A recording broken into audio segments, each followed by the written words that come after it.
پیارے حضور، میرا سوال یہ ہے کہ ہدایت دینے کا فیصلہ اللہ تعالیٰ کرتا ہے، کس انسان کو دینی ہے، اور جن لوگوں کو ہدایت نہیں ملتی کیا وہ گناہ گار ہیں؟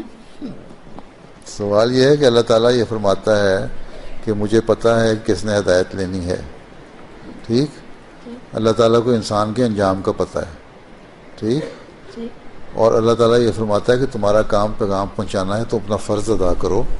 حضرت صلی اللہ علیہ وسلم کو بھی یہی فرمایا کہ آپ کا کام تبلیغ کرنا ہے. حضرت نے فرمایا آپ تبلیغ کریں. ان کو ہدایت کون پتہ ہے کون نہیں پتہ یہ مجھے پتہ ہے کس نے ہدایت پانی ہے، لیکن ہدایت ضرور کرو.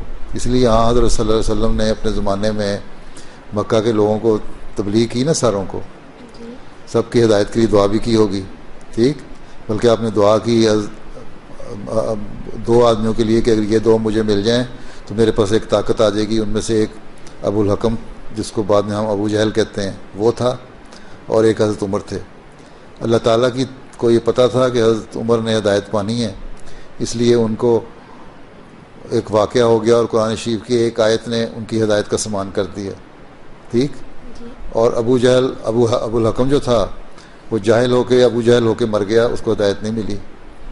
ٹھیک، اس لیے ہمیں نہیں پتہ کہ کس نے ہدایت پانی ہے. ٹھیک، لیکن ہمارا یہ کام ہے ہر ایک کو ہدایت کا پیغام پہنچائیں. ٹھیک، اور اگر کوئی ہدایت نہیں پاتا تو وہ اپنے عملوں کی وجہ سے نہیں پاتا. اس لیے جب اللہ تعالیٰ اس سے یہ پوچھے گا کہ جب ہدایت تمہیں مل گئی تو تم نے کیوں نہیں مانا ہے. اللہ تعالیٰ کو یہ علم تو ہے کہ اس نے نہیں ماننا تھا، لیکن اللہ تعالیٰ نے یہ نہیں کہا کہ تم نے نہیں ماننا. بعض لوگ مان جاتے ہیں اس کے بعد مرتد ہو جاتے ہیں.